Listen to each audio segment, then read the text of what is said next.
Good morning, everyone, and thank you for joining us. My name is Stacey Varghese, and I'm the Director of Leadership Annual Giving and Engagement at St. John's University. Today, we have Brett Fliegler, who will speak on physician practice management. Some housekeeping rules before we begin. If you have a question, please submit it on the bottom right in the Q&A section to panelists, and they will be answered at the end of the presentation. Now, I'm excited to introduce our speaker. Brett Fliegler is the founder, CEO, and president of Brookbeam Dental. Brett moved to Kingston, New York in the mid-1970s, where his father accepted a general dentist position at Pine Street Dental. 40 years later, Brett saw an opportunity in the mid-Hudson Valley to create an affiliated network of dental practices. His vision was to create a partnership with the dentists and their staff that would allow them to focus their full attention on providing high quality dentistry and cultivating the strong rapport developed with the patients and community while supporting the practice with the proper business services to operate more efficiently and to grow. Prior to founding Brookbeam Dental, Brett was a partner at Enhanced Healthcare Partners, a lower middle market private equity firm specializing in healthcare services sector. Welcome, Brett. I will hand the webinar controls over to you now. All right. Well, thank you, Stacey, and thanks for having me here. I'm excited to talk about physician practice management. It looks as though we have about 123 attendees, so that's a great turnout. And certainly happy to answer any questions as we at the end of the program. But hopefully this will be informative. One thing I actually did mention to Stacey the other day, we just hired a recent St. John's grad who started with us this past Monday. So very excited for her to join us. Happy to be a part of the St. John's family as a part of that. And hopefully, I'm just thrilled she stayed here for 4 days straight. So that was a positive. Anyway, why don't we get started? So today's topic is physician practice management. And let's second page.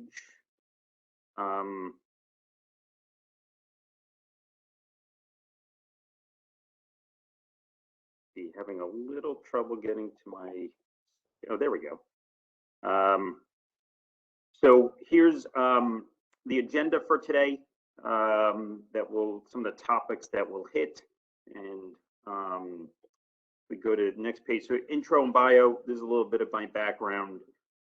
Been in the finance banking world for about 25 to 30 years, and as Stacey had mentioned, 5 years ago, I decided to go the entrepreneurial route and start a dental support organization called Brookbeam Dental Holdings that I'll give a little bit more overview on as we go through our presentation today.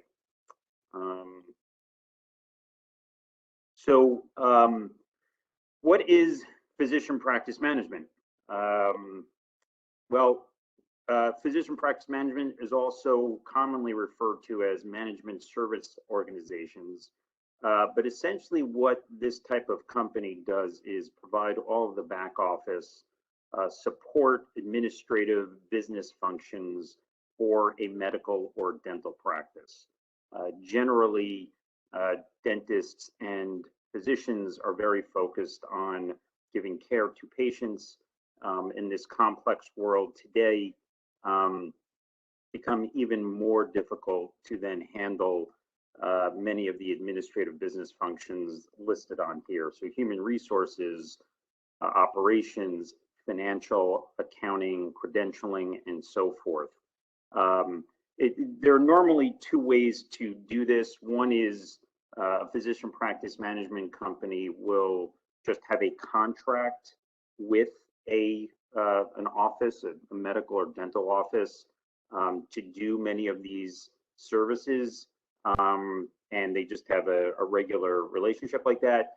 The second version of that, and the one that I subscribe to, is actually buying the practice. So we're buying the assets, we're buying the practice, and we're providing the services. So there's a little bit more of a stable or much more ingrained relationship between the actual practice itself as well as the management services company. So this in all allows the doctors and the dentists to spend more time with their patients without the headaches of managing a practice. And you know, one of the things I really appreciated once I entered this industry was that doctors, their day jobs are, you know, they work 8 generally to 1 o'clock. They're seeing patients. 1 to 2 is lunch, and then 2 to 5 is seeing more patients. And once 5 o'clock rolls around, they're pretty tired, and then having to deal with the everyday stresses of management can be overwhelming, and that's where we come into play. So we've touched on it a little, but the second question is, why does physician practice management exist? If you look at this slide, the healthcare industry as a whole is enormous. Almost $3 trillion of healthcare expenditures, lots of different payers. There's patients who pay out of pocket. There are private insurance companies. There's Medicare, there's Medicaid, and other government assistance programs. And on the right, the types of expenditures I'm sure we're all well aware of. The amount that we spend on healthcare, whether it's at doctors' offices, dentist offices, hospitals, pharmacies, and so forth. So what's happened over the past number of years is a numberfold. Insurance companies have become larger. They've consolidated, and so they've become a lot bigger. In addition to that, there has been a big shift in risk and accountability onto the hospitals and the physicians. So it's not so much about doing a procedure and getting paid for it. It is, what is the outcome? Was there any readmittance to a hospital? And there are either certain bonuses or penalties associated with that. The reaction from the physician and the hospital sector has also been to consolidate in order to be able to work effectively with the payers or the insurance companies and try and balance the leverage between the two in terms of power. So that's one of the reasons we see physician practice management grow, and that comes with consolidation of the dental and medical practices, because in size there's also strength.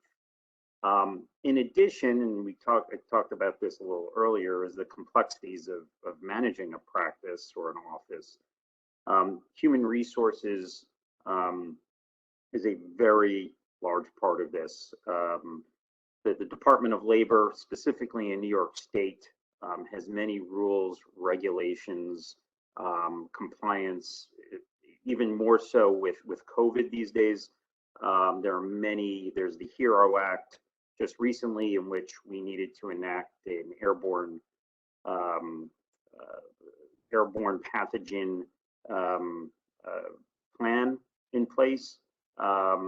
There is recruiting, which is an enormous piece of our business, trying to find dentists or doctors to work at our offices. So the human resources piece of this, I would say, is, if you speak to most physicians, is probably the largest amount of time, frustration that the physician experiences.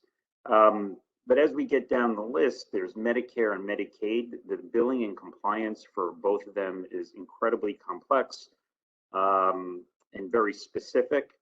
Many offices will outsource this type of service to a different group just because of the complexity. And obviously, if you don't do a good job, you may not get paid. And if you do it incorrectly, many times the government will start an audit, which is one of the last things you'd like. Thirdly is insurance billing. Similar to Medicare and Medicaid billing, insurance billing is very complicated. As you can probably imagine, the insurance company is looking to justify why a certain procedure or treatment was done, and therefore they're looking for a lot of information, which takes a lot of time. Revenue cycle management is essentially a fancy way to say collecting your accounts receivable. So if a doctor provides a service, they're certainly looking to have it, that payment collected at some point. And near the bottom is Occupational Safety and Health Administration, otherwise known as OSHA.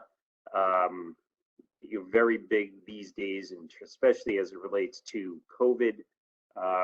But their employees have become emboldened over time to call out their employers for any type of violations. Again, a lot of this is outsourced, mainly because it's tough to stay on top of the regulations.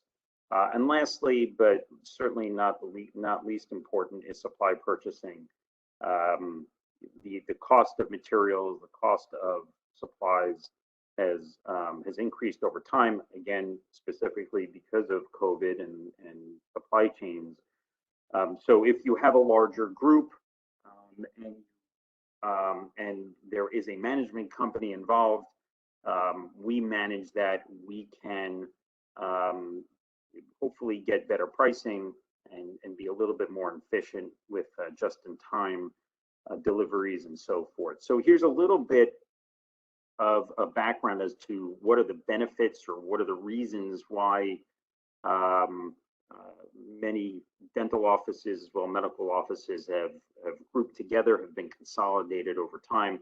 This is by no means a comprehensive list of everything, but these are the main things that I've seen and read about as to the reasons for practice management evolving over the past, call it 20 or 30 years. More specifically to dental, and that's the area that the industry that I have spent the past 5.5 years on specifically, there's some additional reasons why DSOs, or dental support organizations, have evolved. The graduates from dental school come out with an enormous amount of debt, normally $250,000 to $300,000. That's not including the amount of debt that they presumably had from college. If you added on another $250,000 to $300,000, a dental student now has over a $500,000 in school debt. The cost of opening up a dental office is also prohibitively expensive. Dental chairs, like the patient chairs that you sit down in and recline, those are about $15,000 to $20,000 a piece, plus X-ray machines, plus hand pieces, plus equipment. So to have that amount of debt, plus now open an office with plumbing, electricity, is a big expenditure. So many dental students have been attracted to working as an employee for a dental support organization. Provides them with a steady income and bonus opportunities, as well as just the flexibility that they can set their own hours.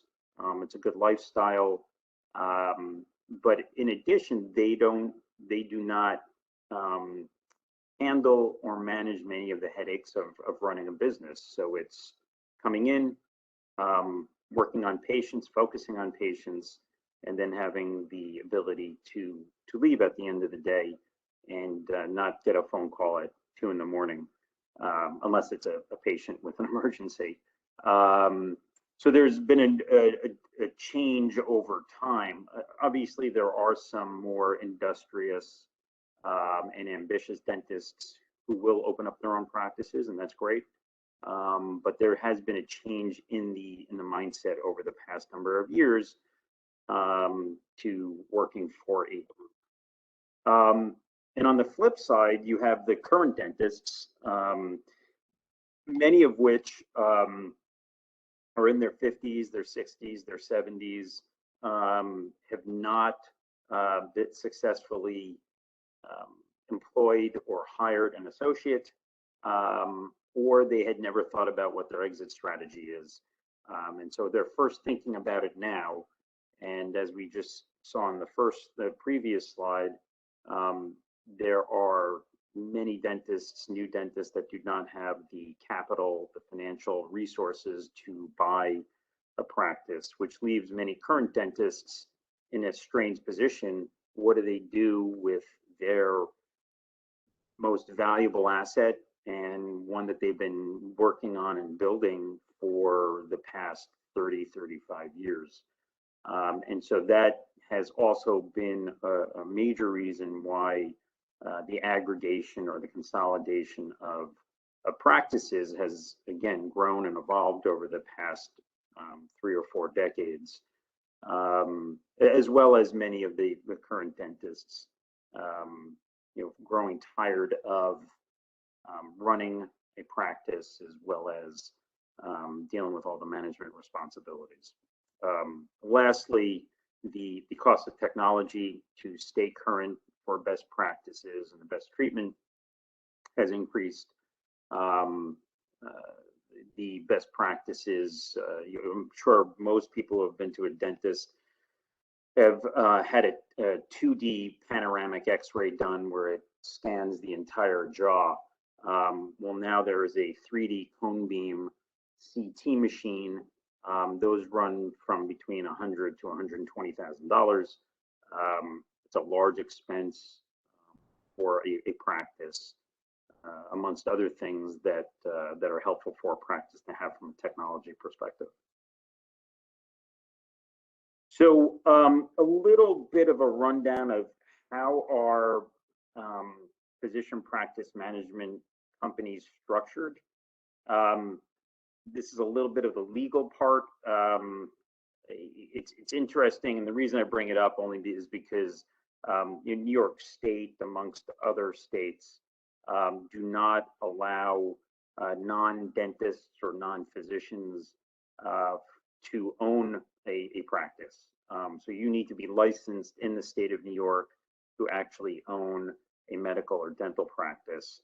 A number of different reasons for it, but it's called corporate practice of medicine. But there is a legal structure. We've worked with our attorneys, who are also based on Long Island, to figure out a legal structure of doing this. This has been done for, again, decades, from private equity funds to other investors, in which the clinical assets, the medical practices, are owned by a doctor, and then the practices themselves pay a management fee to the business entity on a monthly basis. In New York, it has to be a fixed fee. It cannot be a variable fee. It cannot be a percentage of production, or cannot be a percentage of income. That is considered fee splitting and illegal. So we are very vigilant in terms of coming up with a flat fee that is paid. But you can see near the bottom in the table the way that are the functions, the employees, the assets are broken out between the actual clinical practice itself, as well as from the business entity.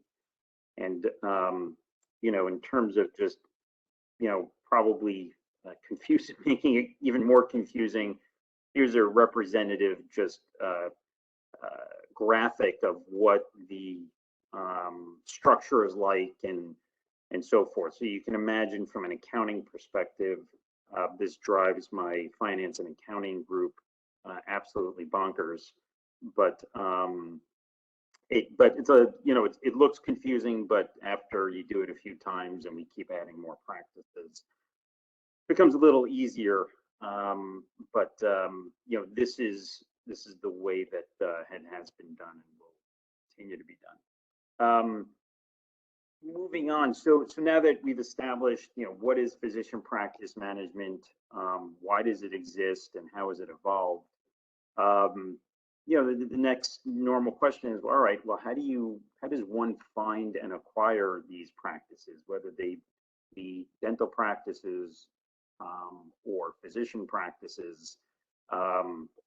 So, you know, coming from a private equity background, you know, a good portion of my job was looking for new investments and potential candidates and targets for us.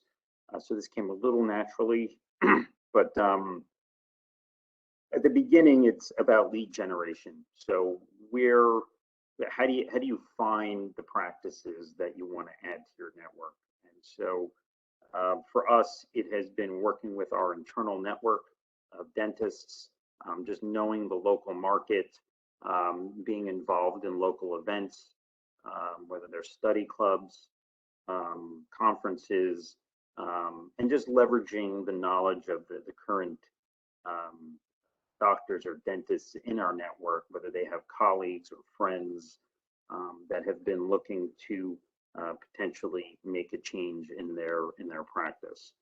There are brokers who work specifically in the physician area, and they have been helpful bringing us and showing us ideas and some opportunities over the past few years. One area that I didn't fully appreciate, but is really been a big boost for us, is our distribution reps. We primarily work with Henry Schein, which I'm sure many of you are familiar with, actually a very large employer in Suffolk County on Long Island. But our Henry Schein rep has been incredibly helpful in providing us with leads, introducing us to doctors, those that you know, may be interested in joining our network. Some that may never have even thought of it. We get an introduction, we speak, and it may take a few months, if not a few years, for us to eventually do something. But it's always nice to meet new people and in our market areas. And one thing, the last thing, amongst, I'm sure, a number of other areas that I haven't listed here, is a mass letter mailing. We have not done that, but I know of many groups and networks that will send a letter. They'll buy a list of doctors, dentists in a certain geographic area by zip code, and will send a mass letter introducing themselves and soliciting you know, any you know, interest, and telling them their story. So that's the lead generation and finding new folks that may want to join your network. You know, for us, it was trying to figure out what is our core geographic area, where do we want to spend our time. But I think, you know, more importantly for others doing this, it's the same type of thing. You know, where do you want to build regional density? Where do you want to, you know, for us, it's been the Hudson Valley area of New York. And what's great is that most of our practices are within a 15 to 20-minute drive from each other. So we can share supplies, we can share resources in terms of assistants, nurses, and so forth, especially during this time where the labor market is tight, COVID, so many people are out either sick or out because they're quarantining. Finding people to work has been difficult, and having a good solid base of employees has been helpful, especially locally. So as we go down the M&A, mergers and acquisitions considerations, the next consideration is, all right, what do we want once we send out letters, or we're working with our internal network or brokers to identify practices? You know, what are we looking for? And for us, it's really the ability to grow the practice. Does it have enough treatment rooms for growth? We normally like at least 2 dentists and 2 hygienists in every practice. So are there at least 5 or 6 treatment rooms? Payer mix is also a very big factor. Payer mix being, is it primarily insurances that are paying? Is it primarily the patient that's paying for treatment?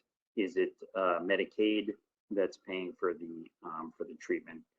And last, and again, this is not a comprehensive list, but reputation. What have we heard about the practice or the office in the marketplace? Are they well respected? Do they do good work? And so that's obviously very important to us going forward. So once you've identified your targets and you've identified what you're looking for, how do you finance a purchase of a practice?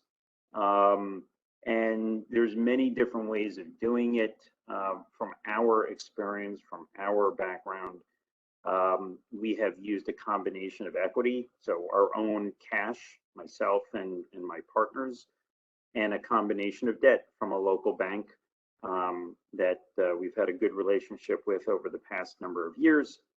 They like our story and they like what we have done. We also ask that the doctor owner also either keep some equity in the office, in the practice, and if not, we will offer them a seller note that will pay over a number of years. So our model is very flexible, and I think that's what makes us fairly attractive to potential sellers. But there's a number of ways of financing it and making it a win-win for both the seller and for us, the buyer. And another very important piece of this is the doctor retention. So, it's very difficult to buy an office or a practice and have the current doctor or dentist just leave once the transaction is done. Consistency, continuity is incredibly important for us and generally probably for any buyer. I'm sure you can identify if you walked into your dentist or doctor office one day and you found someone new there and you didn't know that there was a change, you'd probably be fairly shocked and dismayed. And so for us, having the doctor stay for a period of time, an orderly transition is important. They would be an employee of the practice, and so they would be compensated with a salary and some bonus. But for us, that's an important piece of this, and also allows us at some point to look for an associate or a partner doctor or dentist to come in to work with the dentist that just sold to us. So a little bit, again, not comprehensive, but at least a good overview of what the process is like for for looking for new targets and new practices. Here's a little diagram, a schematic of the M&A process. May seem pretty self-explanatory, but again, we look at a pretty big bucket at the beginning. So we'll look at a lot of practices coming from everywhere. So you start with a large set. Let's call it 100 practices. Maybe we'll narrow it down a little to 50 practices that we'll actually visit. And after visiting them, we'll narrow it down even more, maybe down to 25 practices that will submit a letter of intent. And a letter of intent is essentially a term sheet. So, what price would we pay what would be the employment terms for the doctor or the dentist that's staying, if that doctor or dentist owns the building, we'll lease it from them, and what are the terms of the lease, and some of the major business factors involved. And if they like it, we'll both sign the term sheet, and then we're off to due diligence, and then eventually practice, buying the practice. Presumably, it only takes about 3, 4, 5 months. Just depends on how good the lawyers are and how efficient and productive they are. But it starts with a lot of practices and narrows down into maybe acquiring just a few a year, as they, if they fit the criteria, and culturally and philosophically, it's important for us to be on the same page. Do we practice the same way? Is patient care the same way? And so forth. So in terms of the key areas that we focus on, once a transaction is done, we really leave the dentists, the doctors alone to practice as they see fit, and to make sure that they are providing the highest quality of patient care. Generally, we get involved only when we're doing some audits of patient files to make sure that treatment is done correctly, and it's being billed out, which is consistent with what was done. But doctors, dentists, they are on their own in terms of figuring out the appropriate course of action and diagnosis. Where we come into play is primarily these 5 areas. I talked a lot at the beginning about human resources being a very big part of it. Just a growing area of laws, regulations, and compliance, performance management, handbooks. Surprisingly, vacation and PTO management it takes a lot. On the operations side, one of the big things is electronic health records implementation, so that all of the practices are on the same software platform, and it's consistent, so that they have the data available to them. And what's great is that it's also a cloud-based system. So if a doctor were to receive an emergency call on a weeknight when they're home, or on a weekend, they can pull up patient information and call the patient, and at least know what was the treatment plan, look through the notes, and presumably be able to help the patient at that time. Finance, we collect all the reimbursement. We pay all the invoices and bills that are received. We have payroll management, and we provide benefits. Actually, going back to human resources, we provide benefits to our employees, whether it's health insurance, 401k, free dental services, as you could probably imagine. And then marketing. Marketing has changed drastically over the past number of years.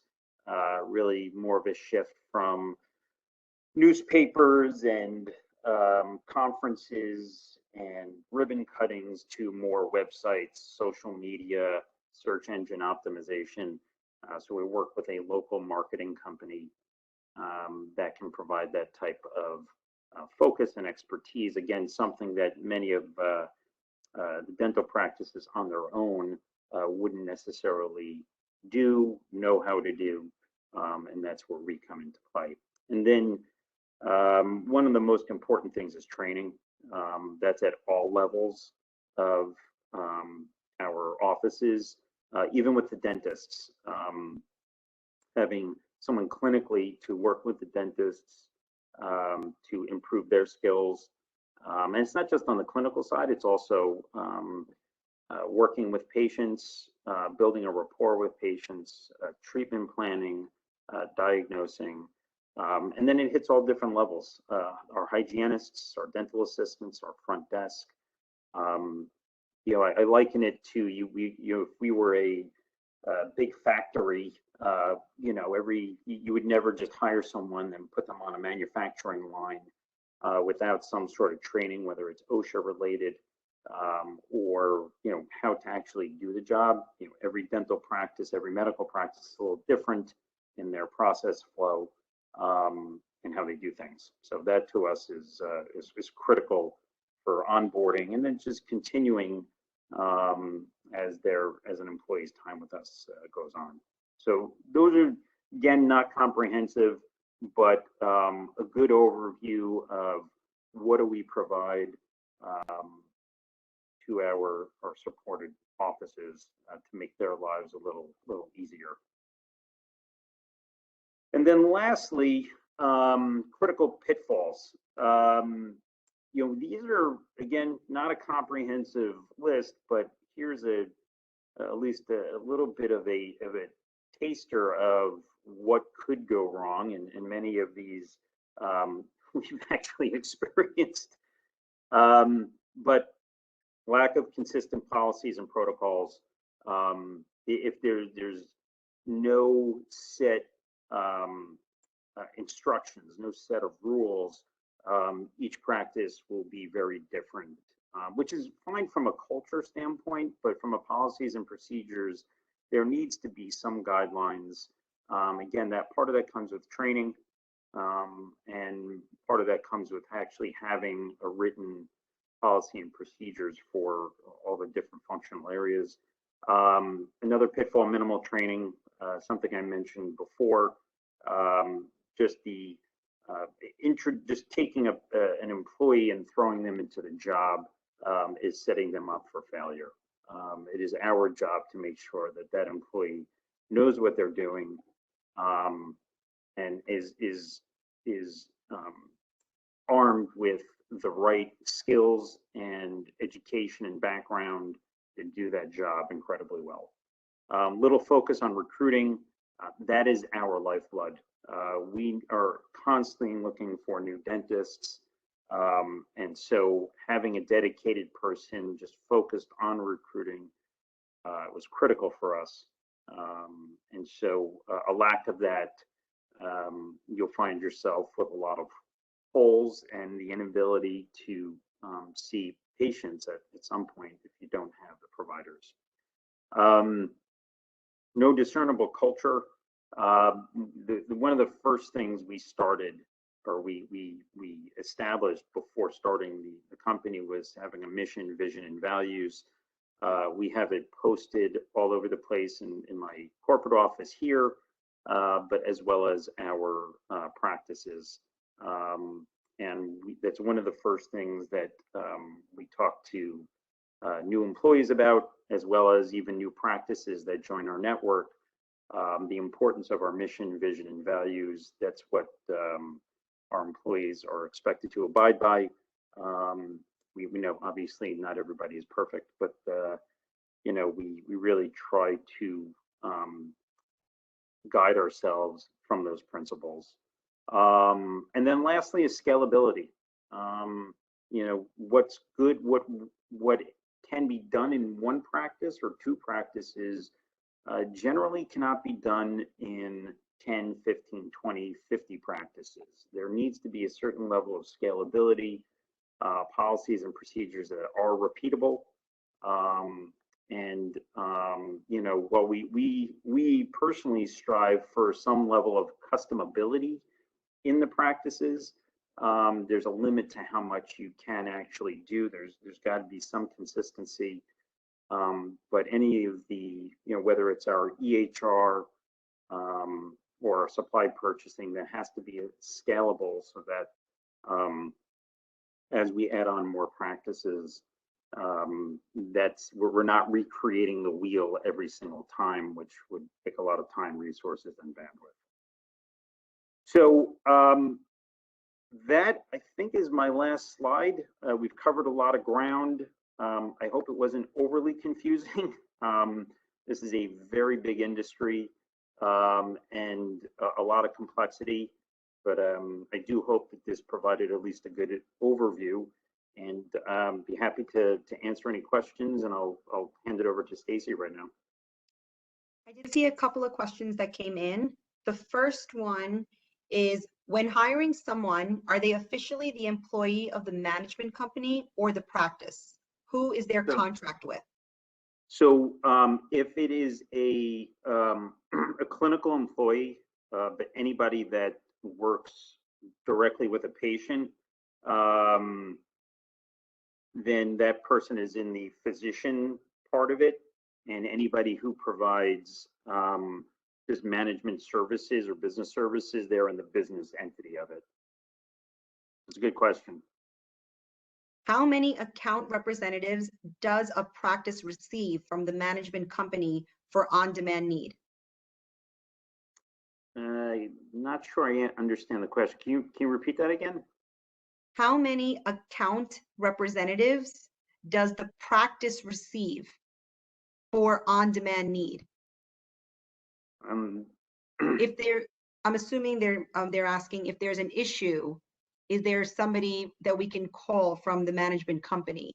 Oh, if there is an issue, normally if assuming it's related to treatment, it would be directed to the practice itself, and presumably if it's an issue about a treatment done, the dentist will call back directly. If it is an issue with a bill, an invoice, something else related to the finances of it, then our office manager will call back. We have not centralized a call center, and it's something I'm not a big, I know it's done and it works for some companies. They really do like having patients call the practices themselves, again, trying to keep that local feel to it. What are the typical margins for a PPM organization that buys a practice versus contracting with the existing physician group? So if you buy the practice, the overall organization has somewhere between a 10 and 15% margin.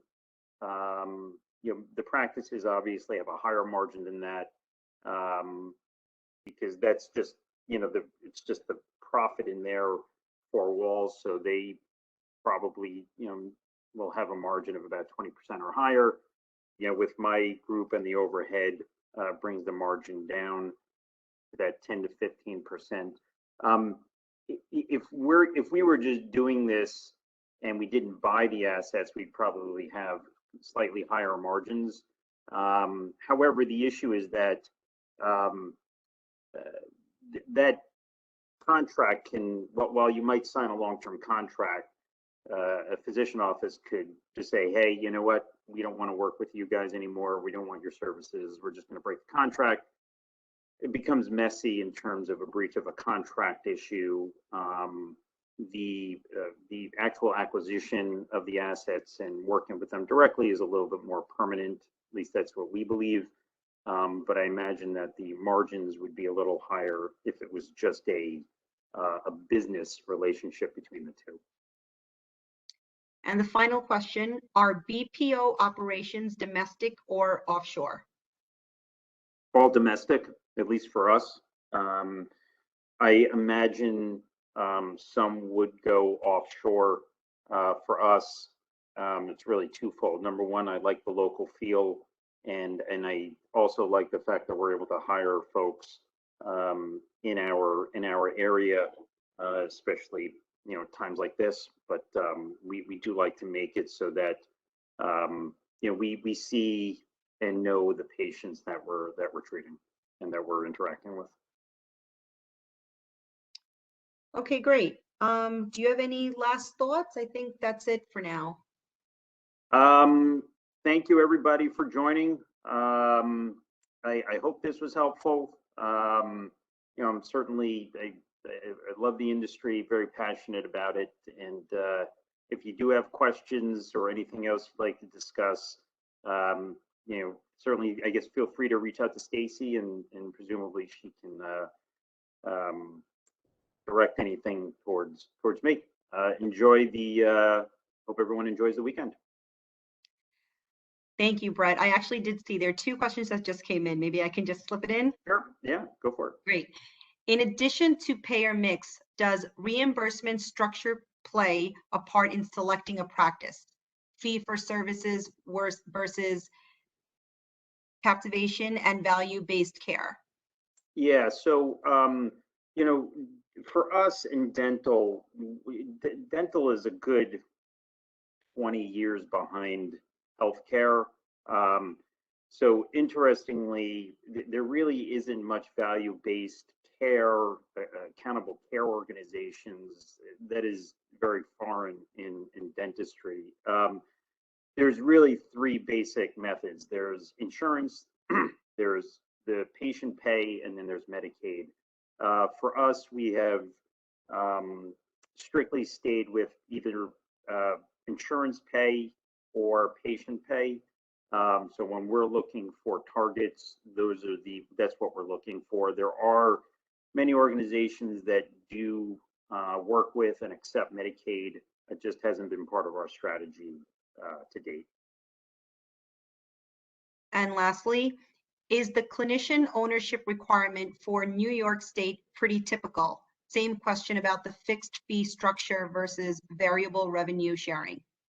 Yeah, New York is very specific about it. I don't know about other states, but New York is yes, doctor has to own it, and a flat fee payment is that's required. Great, thank you so much. Oh, people are having a lot of questions. All right, keep it going. Are you or your team looking for private investors to help build your current PPM portfolio? As of right now, not really. My partners and I, partners have been very generous and very good. So as of right now, we've been, very fortunate, and our banking partner has been very fortunate as of right now. I'm always open for a conversation. I always enjoy talking with interesting people and people with different viewpoints. Capital-wise, I think we're pretty good right now. Are you more focused on doctor practice or dental? Right now, exclusively dental. We stick to what we know and what we're good at. Doctor physician practices are an entire completely different animal. So that would be too far off course for us, at least right now. Great. Well, thank you everyone for joining us today, and a special thank you to Brett for such an informative presentation. For his complete bio, please go to stjohns.edu/APD series. Here you will also find a schedule of upcoming webinars and past recordings. I hope you will join us next Thursday, September 30th at 11 a.m., where we will be conducting virtual mock interviews. In the meantime, have a great rest of your day. Thank you, Brett. Thank you.